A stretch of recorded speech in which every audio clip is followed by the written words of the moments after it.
Pints with Jack, Season 4, Episode 20. After Hours with Terry Lindvall.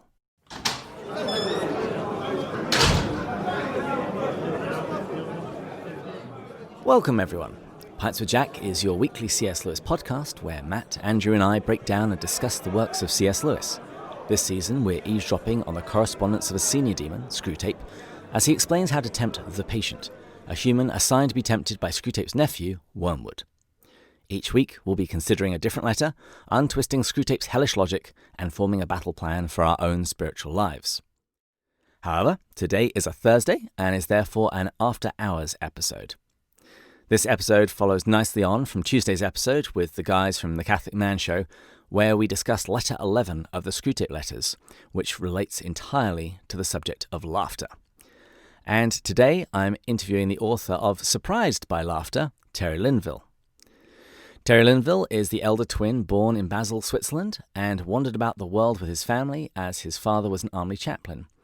Educated at Vanguard University in literature and biology, he stumbled into Fuller Theological Seminary and then fell into the University of Southern California, studying theology and communication respectively. He has taught at Azusa Pacific University, Wheaton College, Regent University, Duke Divinity School, the College of William and Mary, and is presently ensconced in the C.S. Lewis Chair of Communication and Christian Thought at Virginia Wesleyan University. He is the author of a number of books on cinema, as well as God Mocks, a history of religious satire from the Hebrew prophets to Stephen Colbert, and Surprised by Laughter, the comic world of C.S. Lewis. He has been married to Karen for over 35 years and they have 2 children, Chris, a comedy writer in Los Angeles, and Caroline, a 7th grade English teacher in Virginia Beach. His wife likes walks on the beach, a fine wine, and churches. He follows her obediently. He aspires to be one of the last patriarchs of this generation, but doesn't have the alpha male zest. Unfortunately, he read too much Edgar Allan Poe as a child, and now his writing is heavy with adjectives. He should have read more Emily Dickinson. Dr. Lindvall, welcome to Pints with Jack. Thanks, David. After Hours actually sounds like the pubs have closed. Exactly. It's a lock-in. And please call me Terry. Please call me Terry. My students I force to call me Dr. Lindvall, Professor, but you may call me Terry. Excellent stuff. Well, Terry, before we go any further with this interview, we need to make sure that you're the real deal. You know, you've written books about laughter. You know, sure, that shows that you're an academic and that you can write. But are you practical? So, tell us a joke. Well, first, I would remind you and the audience that about 80% of laughter comes from sources other than jokes. Secondly, around 66% of statistics are made up. As Mark Twain once quipped, there are 3 kinds of lies, damned lies, and statistics. And so I stayed out of that. But from one of my more recent books, Old Men of the Bible, we're not getting better, we're getting older. There was an old Yiddish joke that just really has always captured my imagination. And it's about Abraham and Sarah. And they've, of course, been promised a child for many years. And now they've reached the old, wrinkly, saggy age of 90 and 100, respectively. And so after kind of a few detours, remember Abimelech, King Abraham goes and he says, "Take my wife, please." And then Hagar, who basically sings, "I'm just a gal who can't say no." Abraham finally comes home and he announces, he goes, Sarah, we faithfully waited so long that tonight God has promised us super sex." And Sarah looks at him and goes, "At your age, take the soup."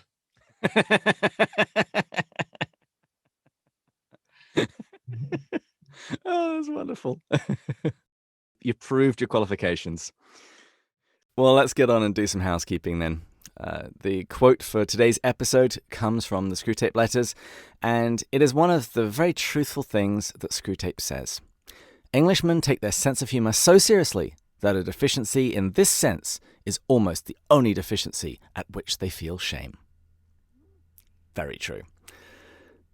Now, the next thing is our drink of the week, and today it's a cup of Scottish breakfast tea. I had never had Scottish breakfast tea until yesterday.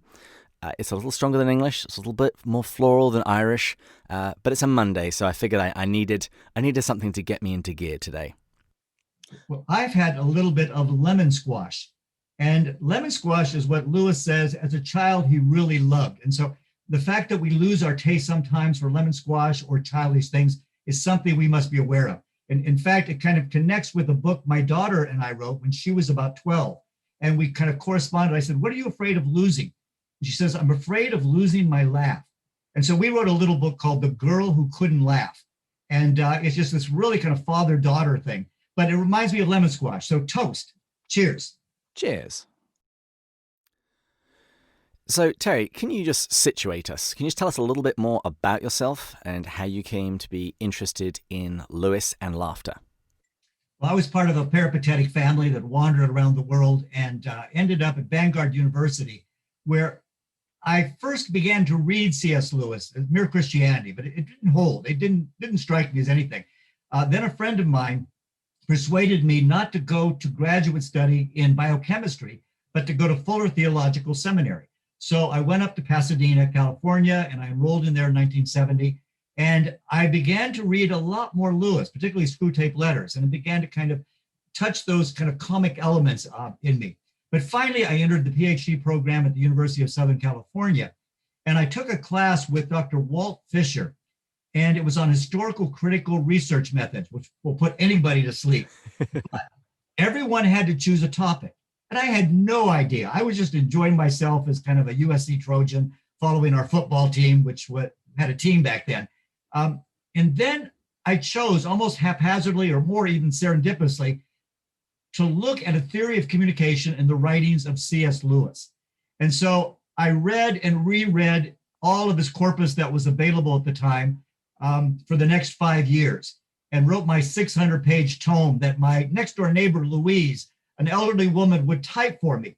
And this was before computers. And so, I mean, if I made a mistake, she had to go back and type whole sections. It was just amazing of typing there.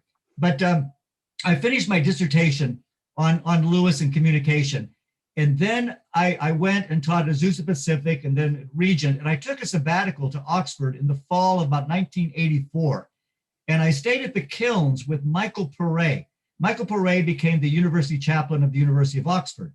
And I would go to the Bodleian in the day and kind of read and research and everything else. And then at night we'd have our wine that was there. And my wife joined me, Karen, she joined me about halfway through the sabbatical. And so we would sleep in a single bed in the room that Lewis died in. And I would read Eros from the Four Loves to her. And she found it really creepy. And so it was a long time for us to have children that was there. But the state of the Kilns at that time was just really unkempt. It was like Cair Paravel during Prince Caspian. I mean, you couldn't recognize everything. The windows were broken. There was ivy growing in, pigeons in the house. It was just alive, but it was just something I had a feeling of the wildness of Headington at that time. And so I ended up getting fired from Regent University for challenging the chancellor and ended up at Duke for a while, then William & Mary, and finally in a little university about 10 miles from our house here in Virginia Beach, they offered me kind of a chair, and they called it the C.S. Lewis chair. And so I've been taking young life kids to Oxford almost every other year with their way paid. And we just immerse ourselves in everything English over there. So that's kind of my background. But now I'm a film professor primarily. And so it's very interesting that I kind of dabble over here in Lewis. Wonderful.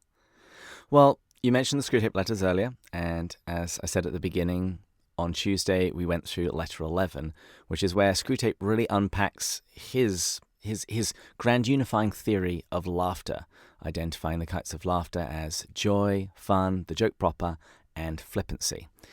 Let's start there, because these distinctions are what you ultimately use in your book, Surprised by Laughter. So what do you make of this letter? It's very interesting because it is placed almost in the middle of a discussion, the previous letter, about worldliness. And one of the signs of worldliness essentially is flippancy. We are in a culture that likes to laugh. We like to be amused. As Neil Postman says, the meaning of the word amusement comes from A, meaning not, and muse, inspiration. And so there is no inspiration when we watch television, but we look for the cheap laugh. And I think this is something Lewis was prescient on. I mean, he just saw that our culture was moving in at this time towards that area. But I want to say kind of a thank you to kind of Paul McCusker. Paul, who did the annotated version, I mean, just a wonderful thing. And he really points out how Lewis is luring the reader into serious themes under the guise of a joke. It's just something that is sneaky and wonderfully cryptic that's going here. But as we go, I remember Wind of the Willows. One of the first things the mole says when he starts out is, up we go, up we go. And so I started reading this whole letter, and it gave me a different perspective. My dissertation on communication only had 2 paragraphs about humor, but I came back to this letter and I just began to breathe this letter. And this was way before Andy Serkis or John Cleese did their wonderful recordings of the letter. But what was really important was right at the beginning in the preface, Lewis identified something that really stuck with me when he wrote, "For humor involves a sense of proportion and a power of seeing yourself from the outside. Whatever else we may attribute to beings who sin through pride, we must not attribute this. Satan," said Chesterton, "fell through a force of gravity.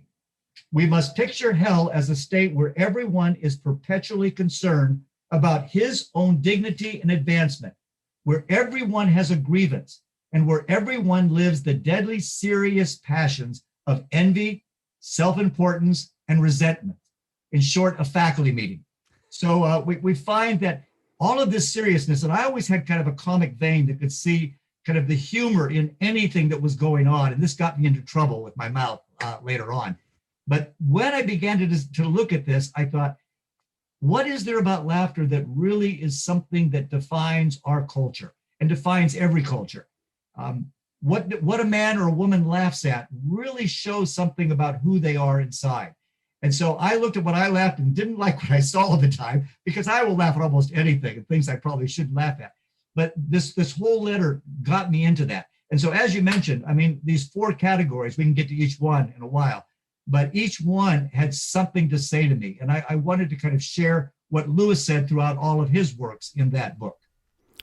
That preface that you quoted, I was also put in mind of when I was reading this, because it shows that humor, at least certain kinds of humor, requires a little bit of humility, because it means that you have to be able to go out of yourself and look at just quite how ridiculous you are currently being, and then you can laugh. If you can't do that, if you're serious in such a way that you always care about your personal dignity, you're not going to laugh. It's honor-based cultures, I think, are naturally going to be poorer in that respect, which is why you so rarely ever see Klingons laughing in Star Trek. Exactly. And I think one thing, looking at the development of laughter in children, you find that around middle school, they begin to take themselves seriously. And when they take themselves seriously, they lose their sense of humor. And so children may laugh between 200 and 400 times a day. By the time you become an adult, it's down to 10 times a day, if at that. And you realize in middle school, that's why my daughter and I wrote that book, The Girl Who Couldn't Laugh, because she tries to grow up. Her aunt tells her to be sophisticated and to be mature and to look ambitiously at what the future has to hold. And it's only when her father brings in a mirror and shows her how ridiculous she's looking that humility overtakes her and she laughs again. And so you're exactly right. Humility and humor are very closely tied etymologically too. You can't help but wonder, at the end, was Susan Pevensey much of a laugher? Had she taken herself too seriously? And the other thing that jumps out at me at the preface that you quoted, Lewis quotes Chesterton talking about the fall of Satan through gravity. I was actually thinking of the quotation where Chesterton says that angels fly because they take themselves lightly. Very good, yeah. And remember, Chesterton, one of my favorite lines from Chesterton comes when he says, humans are shaken with that beautiful madness called laughter, as if we had caught sight of some secret in the very shape of the universe, hidden from the universe itself. And Paul Ward really brings up a kappa element in the Chronicles of Narnia as the planets. But I think the kappa element in all of Lewis, this kind of cryptic secret, is laughter. And when you read anything he's written, even We've Observed, you find these elements. It's darker there, but this element of laughter is this kind of secret behind it all. We've had Douglas Gresham on the show quite a few times, and Matt, in the last interview, he asked him, what is it about Lewis that people miss, that you see them missing? And he says that so often when he was writing and speaking, there was a slight twinkle in his eye. There was a little bit of mischief in what he was saying, that maybe it wasn't entirely true, or there was subtle mockery going on. Well, let's talk about those different kinds of laughter. So the first one is joy. And so my question to you is, what does Screwtape mean by joy? Because it's a very loaded term with Lewis. It means so much more than just simple, what we would typically call happiness. And Screwtape seems to get some sense of this, but at the same time, it seems to be an idea that utterly baffles him. He's not sure of its source, its cause, and he can't understand why there is this disproportion when there is joy among people, that even the smallest witticisms lead to great laughter. Yeah, wonderfully said. I think before I get into Screwtape's definition of joy, which I think is really partly Lewis, but Lewis expands it much more, is to get back to Lewis's basic foundation of incongruity in the human animal. He talks about that amazing oxymoron that humans are spiritual animals. In one side, we're spiritual, related to angels, the transcendent, the heavenly, the Amish. And on the other side, we're related to animals, to skunks, weasels, toads, and lawyers. And so we find that we're connected to these two worlds, and they come together. And that is a wonderful incongruity in the nature of human beings. We find, as he says, dogs don't laugh, as angels take themselves lightly for Chester, but dogs don't laugh. Monkeys don't human around. Woodpeckers don't do knock-knock jokes. Chickens don't laugh when other chickens step in chicken stuff. But all this kind of coarse humor to him shows us that we are not at home with ourselves. And so then he goes into these four kinds of laughter. And as you mentioned, joy is the first thing, which is the highest kind of laughter for Lewis. We see coming inversely through Screwtape. But he sees it connected to two major things that I think. One is music. There's something about music that transcends, that's beyond the rational, it's transrational.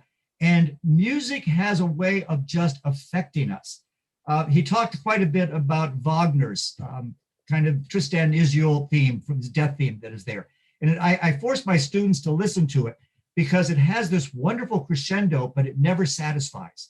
And so there's something in this life, we're not going to be completely satisfied with joy. In fact, Chesterton says elsewhere, it's the one thing that God hid from us when he was on earth. He showed us his anger, he showed us his tears, but he never showed us his mirth because he's saving it for heaven. And I think Lewis is saying that idea of music, of crescendo, we're almost there, but we're not there yet. So we are just in the end. The second thing is reunion. To Lewis, a reunion is a time of laughter. Now, when you've seen people you haven't seen for a long time and you just run into them accidentally, the first thing you do is laugh. Why is it we laugh? I mean, they haven't gotten ugly, maybe they have, but they haven't put on too much weight, maybe they have. But it's just the idea of joy, of reunion.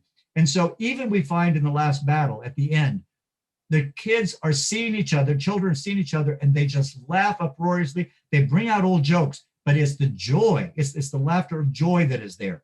And for Lewis, heaven is a wedding, or it's a banquet, it's a feast. It's never a church service or an academic lecture, even on a podcast. That's not even a taste of heaven. It's not a club of good people singing hymns, but it's a harvesting time, a time of romps and tumbles and dancing, eating, drinking, and kind of playing, and especially pints. In fact, as you remember, Dante entering paradise, he's gone with Virgil all the way through, and the first sound he hears when he gets to paradise is celestial laughter, the laughter of the heavens. And one of the great things that I discovered, because I went back from all these people that Lewis mentioned finally, like Spencer, and everything about Spencer kind of sings praise and joy. You praise the Lord. It almost breaks into Bacchanalian jollity in everything he does. But it's that kind of joyfulness that comes, and that joyful countenance, joyful heart that comes. And Lewis knew that, I think, of times of reunion with the Inklings, just getting together, sitting in the pub, all of a sudden you just laugh. And then Hugh Dyson takes over. Swearing about Tolkien reading the next chapter from Lord of the Rings. Yeah. Tom Bombadil has gotten short play. We need to kind of revive him. He's a really interesting character. Last season, we did a Tolkien month, and so I spoke to, I think, 4 or 5 different scholars or podcasters on Tolkien. They all love him. I am of the opinion, I don't get it, but lots of people that I think who know Tolkien far better than me really love him. So I'm just going to try and quash my natural cynicism and annoyance at this bizarre character dancing and singing his way around the Lord of the Rings. So I've just got him in a holding pattern for the time being. Whenever you're around Tom, you know things are going to work out well. And it's very much like the Inklings. I think Hugh Dyson was known for his exuberance. I mean, he's the one that basically when Tolkien started reading kind of Lord of the Rings, he goes, oh, F, not another elf, this kind of wonderful moment that is there. And so there's something about Tom Bombadil that's in Hugh Dyson, I think. I can't prove it, but it's just, that's why I like them. They're both kind of irrepressible. That's interesting that you spin it in a happy way, because I've read about that incident, and I'd actually apply Screwtape here, that humor can be used as a mask for some quite nastiness and cruelty, because of Dyson's constant whining about Tolkien reading Lord of the Rings, it wasn't read at the Inklings meetings anymore. One of the greatest books of the 20th century. Thanks, man. I think the way that Tolkien read it, kind of mumbling, I didn't want to hear it anymore either. Let's wait till the book comes out and I'll read it. It's great. So, Okay, so we spent a little bit of time talking about joy. Screwtape then distinguishes the next kind of laughter as fun. And he describes it as a froth. It's an excess of the playful spirit. And when I first read this and when we were preparing for the episode, I was really trying to nail down exactly what he's referring to. In the end, I brought it down to just the desire to play for play's sake. What do you make of it? Yeah, I would say in that joy is the serious business of heaven.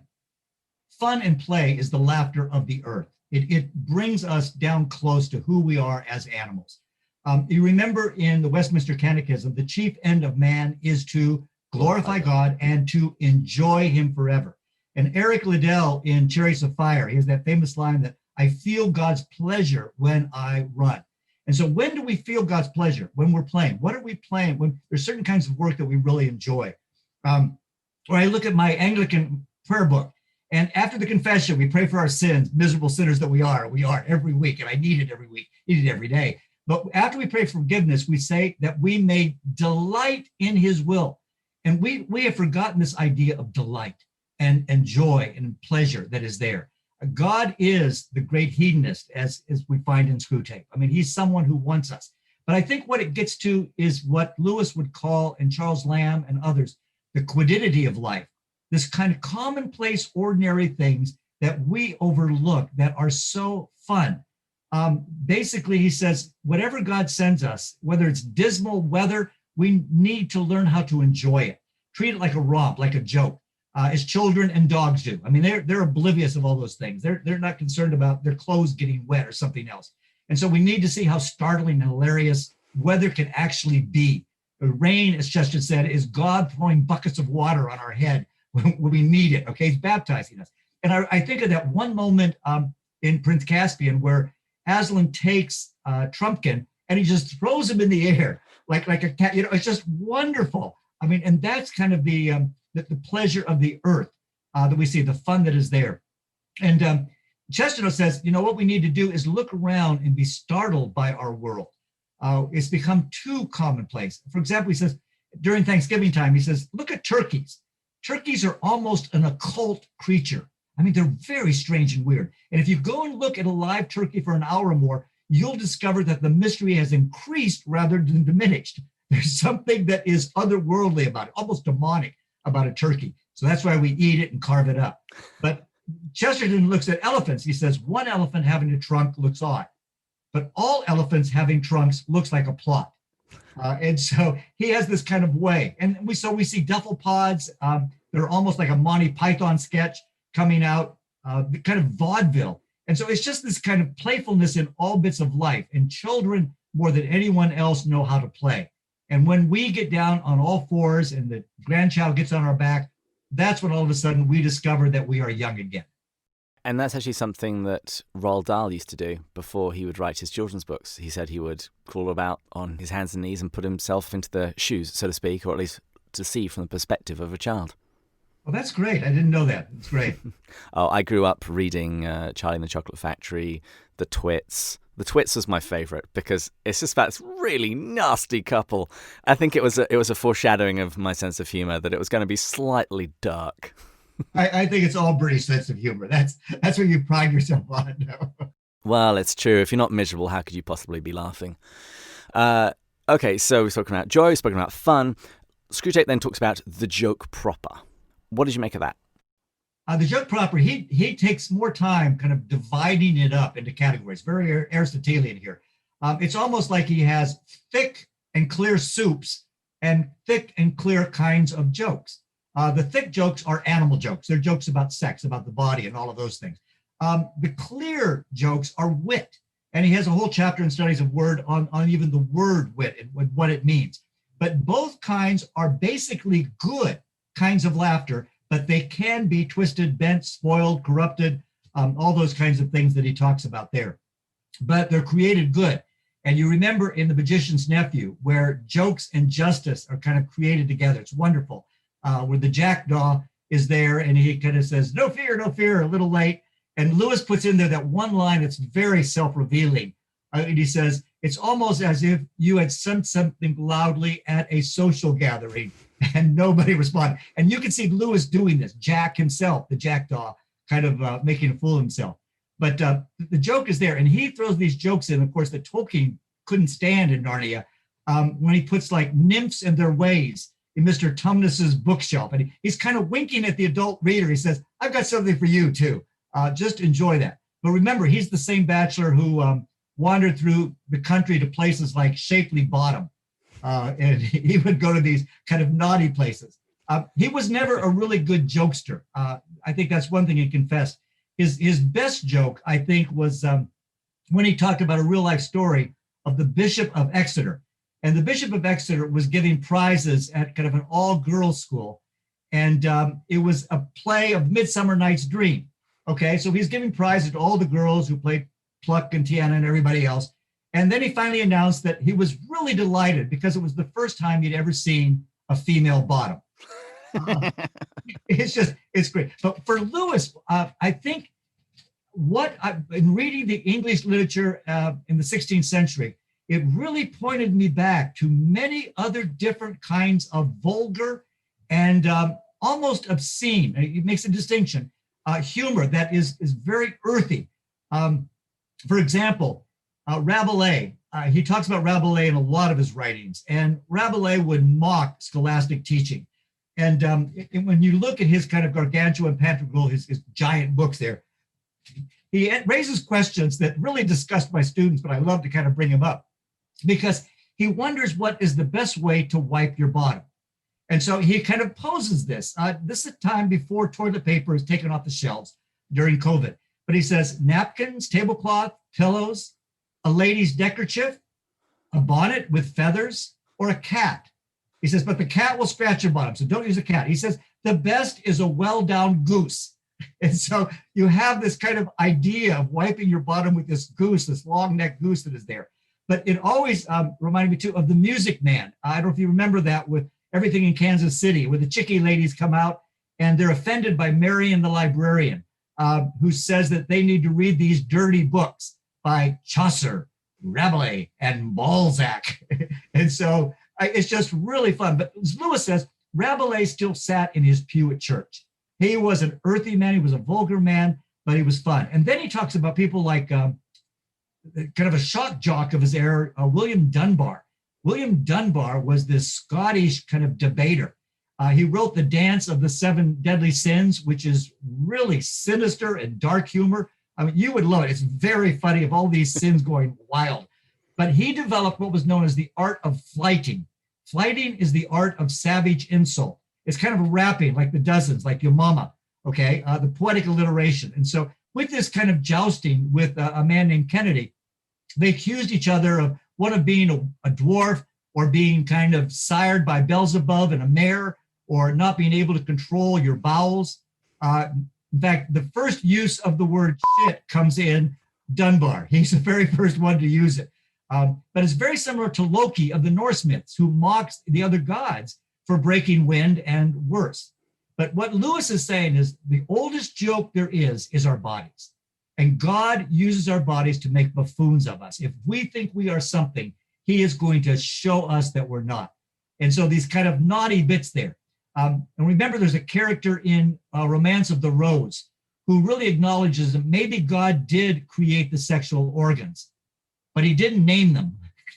And so we probably shouldn't use their names.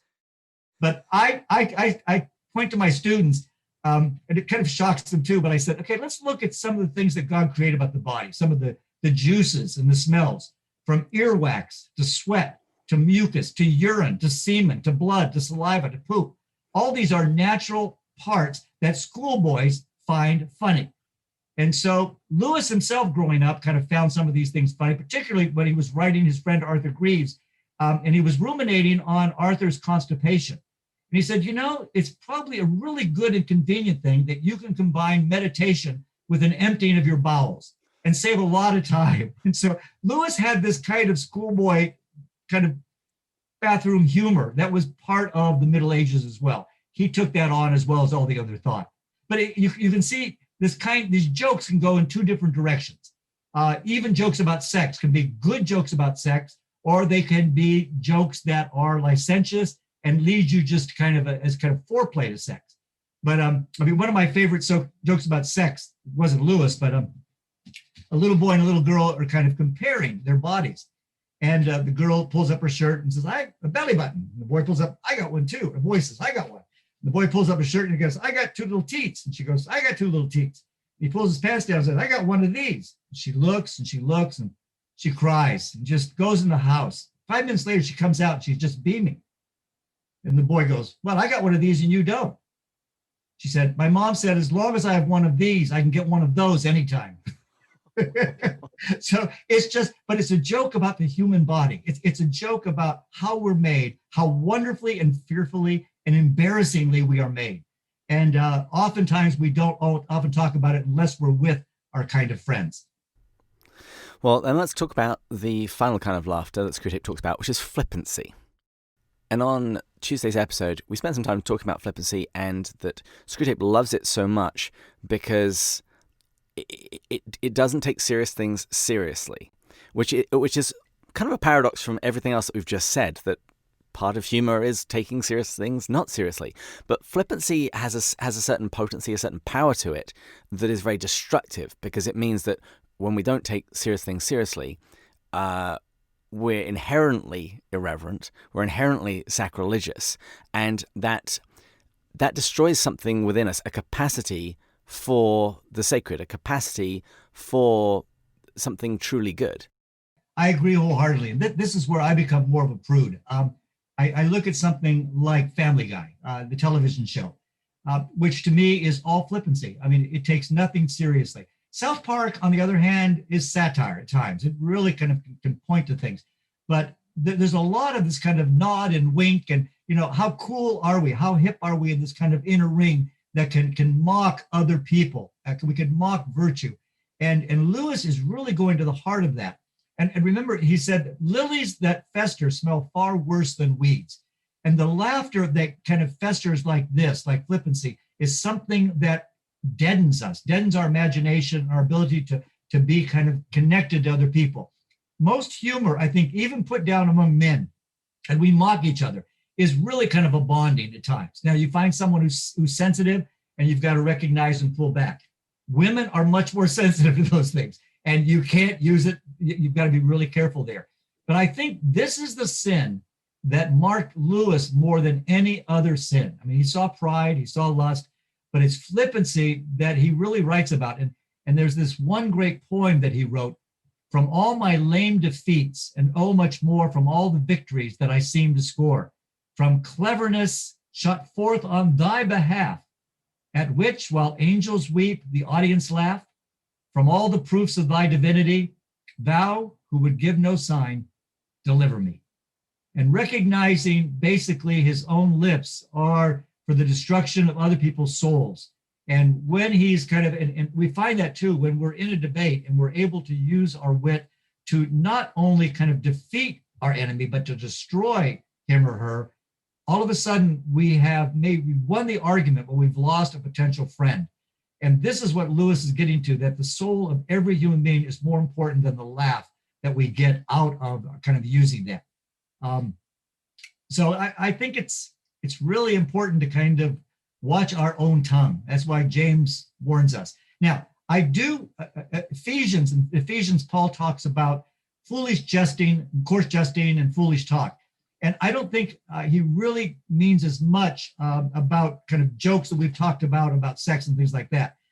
Those two words, morologia, is foolish jesting. And moron, logia, the word of the moron, that's the person who denies God. The fool denies God in his heart, and so he's a moron. And so that's flippancy there, when you're denying God and making fun of God. The other word is euthropelia, the Greek word, and euthropelia can be defined in two ways. Paul defines it in a strange way, which means a twisting of the good. You being good, tropelia meaning twisting or turning. St. Thomas Aquinas goes with Aristotle and defines it differently. Eutropelia for him is a turning of the good. It's a cheerfulness of perspective. But Paul says, whenever we twist the good, whenever we make the good look bad, we are being flippant, we are being evil. And I think we have to attend to that. Yeah. And last season we were doing the Great Divorce, and one of the things we said repeatedly was about what evil is, that it's a twisting of the good, that all of these ghosts that you see in the foothills of heaven, you see that there is some ultimate good that they are searching for, but they're just doing it in such a wrong way. Their loves are disordered, either in what they're putting before each other or in the way that they're trying to pursue it. And then we come to Screwtape letters this season, and that is just the repeated lesson. Screwtape doesn't care if the guy's a patriot or a pacifist. We just got to twist it somehow. He can even keep going to church. That's fine. We can turn him into a Pharisee. Yeah, that's very good. And in The Weight of Glory, he says the most sacred thing to us, besides the Holy Sacrament, is our neighbor. Mm-hmm. And we can use jests and jokes in so many other different ways. But when we demean someone that God loves, we have really kind of stepped out of bounds. And we've mentioned Chesterton a few times this episode, and he is the guy who he keeps coming to my mind because he vigorously debated the atheists of his day, and he was really good friends with them. After the debates, they would go and have a pint together because they felt loved by him, even though he all of his arguments were dripping with humor, but he managed to do it in such a way that he still loved his opponent. Yeah, very much so. I mean, and I think there's one true story about him and George Bernard Shaw, the great dramatist, and one apocryphal story. The true story is that they're on the stage. Of course, Chesterton is about 300 pounds, and Shaw is about 98 pounds, this prissy little Brit, okay, that is there, just snotty as anything. And so Chesterton looks over at Shaw, and this was kind of a real story, and he says, by the look of you, George, it seems like there's a famine in England. And Shaw looks back and says, by the look of you, you're the cause of it. But the other apocryphal story is one of my favorites too, where Shaw was losing one of the debates because he believed in this life force, which was totally different than Orthodox Christianity and Roman Catholicism. And he looks over and he's losing the debate. So he goes over to Chesterton and taps him on the stomach and he says, Gilbert, when it's born, what are you going to call it? Ha, ha. And Chesterton says, well, if it is a boy, I shall call him John. If it is a girl, I shall call her Mary. But if it is gas, I shall call it George Bernard Shaw. and they enjoyed each other. I mean, it was really just a great debate where people would just sit down, as you say, and go have a pint with one another. Is there anything else you want to say about that letter? Otherwise, let's talk about your books. Let me just, one other thing that came out of that, which leads to my books too, but are kind of some examples of humor that I find in Lewis that we overlook. For me, first of all, good jests are parables.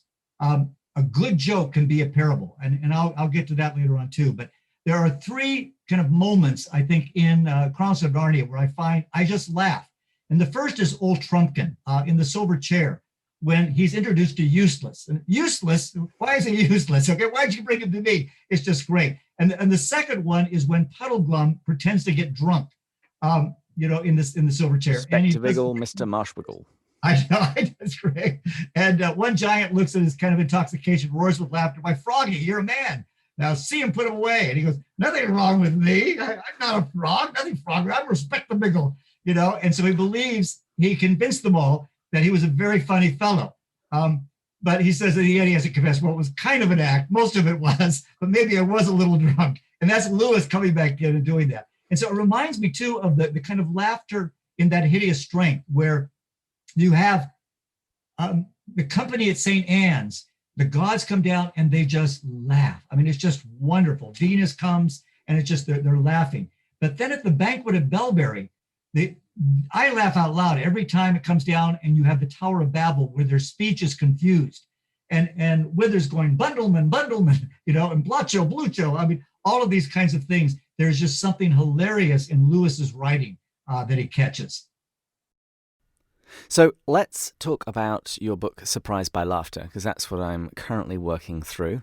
As I was researching Letter 11, I came across your book and I looked at the table of contents and it looked very familiar because here I saw laughter divided into a similar 4 categories. So what I did essentially is what I've been talking about the whole time is just, I took those 4 categories and I went through all of Lewis's literature several times. And it was wonderful reading. It was a baptism into his thought and to be thinking like him and seeing like him as much as possible. And so dividing them up was very convenient. I just found his fiction, his nonfiction, discursive, apologetic work, his literary criticism, everything. I mean, the one thing that's great about Lewis and his publisher is that he is able to put humor in the midst of his text. I become a little ponderous because my editors have always made me take out my jokes.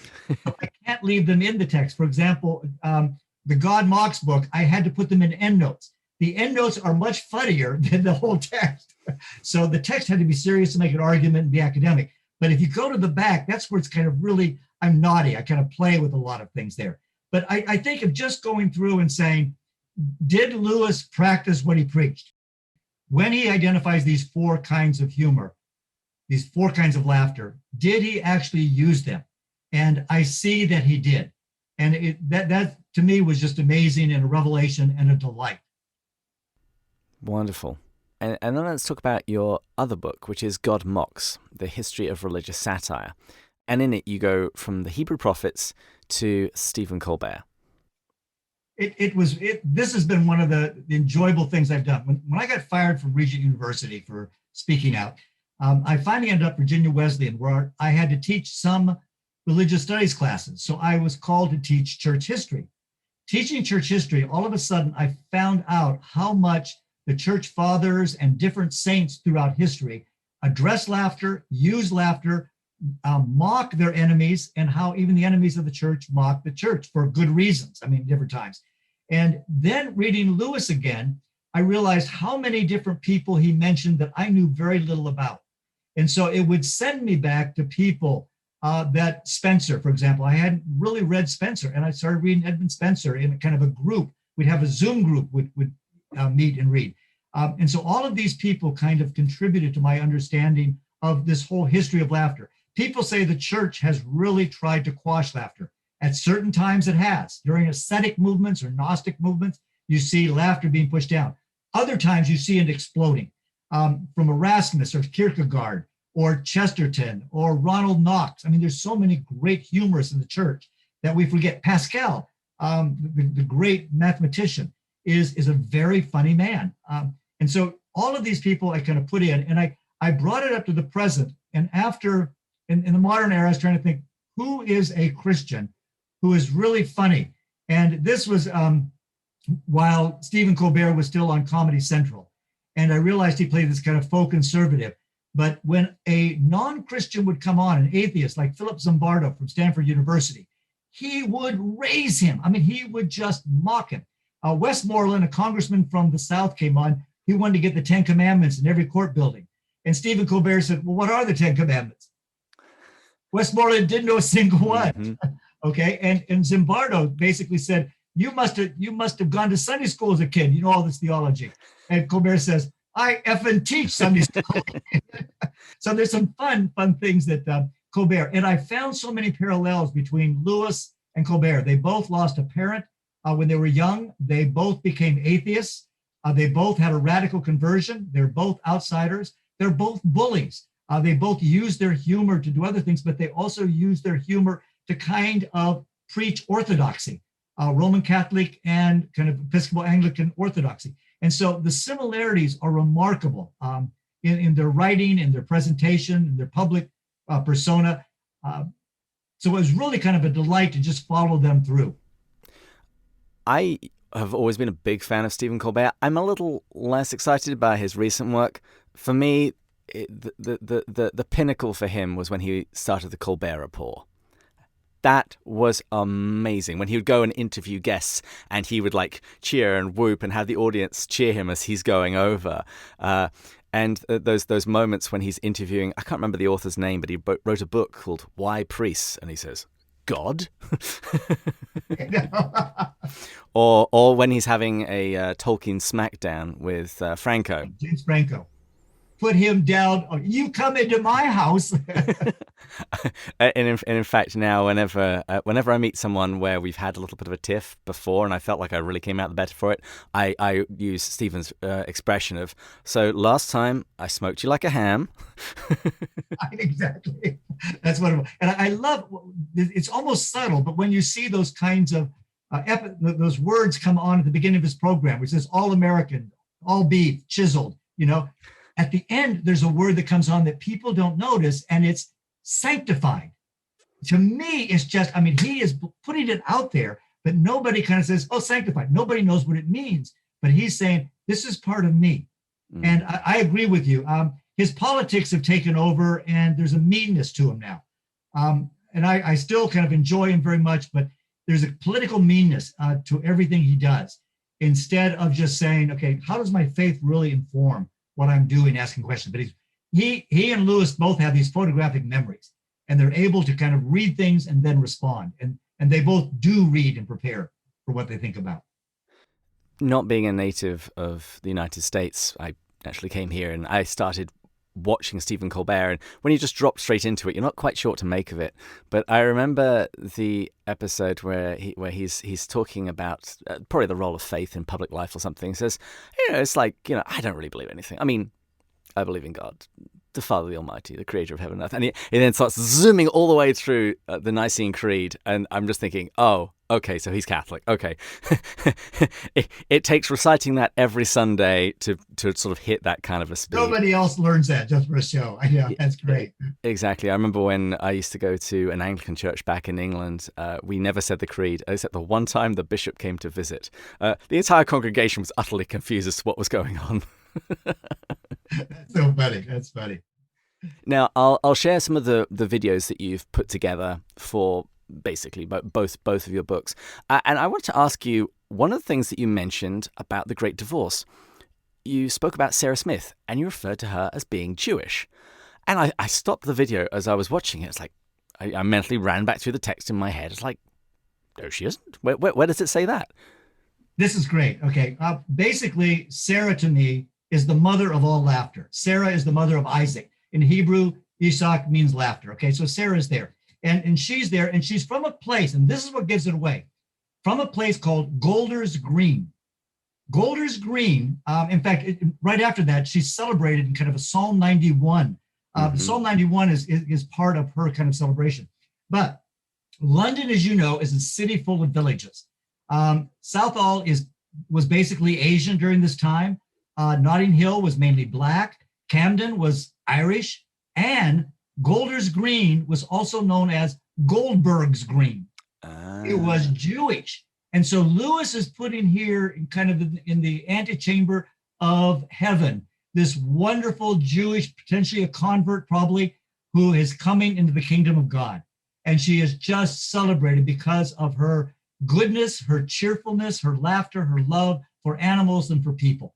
And so it's really very, very interesting that this is one of the sheep that he allows to kind of graze out there, and the author sees when he goes in. And so I think very strongly, and Lewis, of course, both Lewis and Tolkien, when Hitler came to power, both wrote letters against Nazi Germany and really were just kind of upset. In fact, the Nazis wanted to make sure that everybody in Lord of the Rings was not Jewish.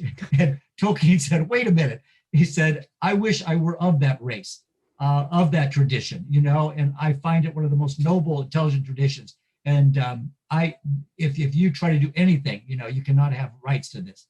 But Lewis in 1933 called out Nazis, says, this is awful. And so in Pilgrim's Regress, one of his worst books, he still has the swastika. He has these kind of black shirts that are there very early on, and they're kind of warning about what's coming. As Screwtape letters started, of course, with him listening to a speech of Adolf Hitler. Mm-hmm. He says, here's a man who's so persuasive, so what if the devil tried to persuade? And so it's kind of this whole connection background.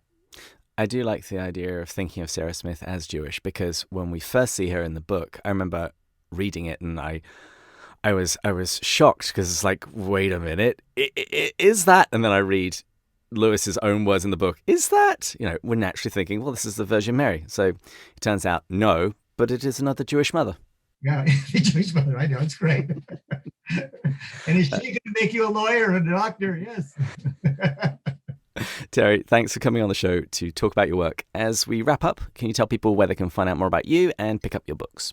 I think probably the best place to find out about me is on my author's page at Amazon, and then at Virginia Wesleyan University as kind of a faculty page under communication or religious studies. Or on December 21st of every year, I am at a restaurant in Virginia Beach called Bubba's. We have revived a tradition of Alexander Pope. Alexander Pope was about 4'9" or something. He had Pott's disease, so he was really short, but he established the Club of Little Men. And so every December 21st, we meet at Bubba's, the Club of Little Men and Little Women. We have shrimp, we have half pints, we have shortening bread, we read Clara Hughes and haiku poetry, really short. We have a meeting under an hour, and then we're gone. We're all short people. My wife can't come. She's 5'10". She played basketball at Virginia Tech, and we have normal-sized children, which is the great thing about that. But she can't come to our Club of Little Men and Women. And so we've been meeting there, too. So that's one other place, December 21st, if you're ever in Virginia Beach. How tall mustn't you be? I am 4'2". I'm a little taller than that. I'm about 5'5". And so I saw my wife at a concert of the Messiah. She was walking down the aisle. She had boots on, and she sat down near me, and I was struck. I was in my 30s, mid-30s, and I said, this is it.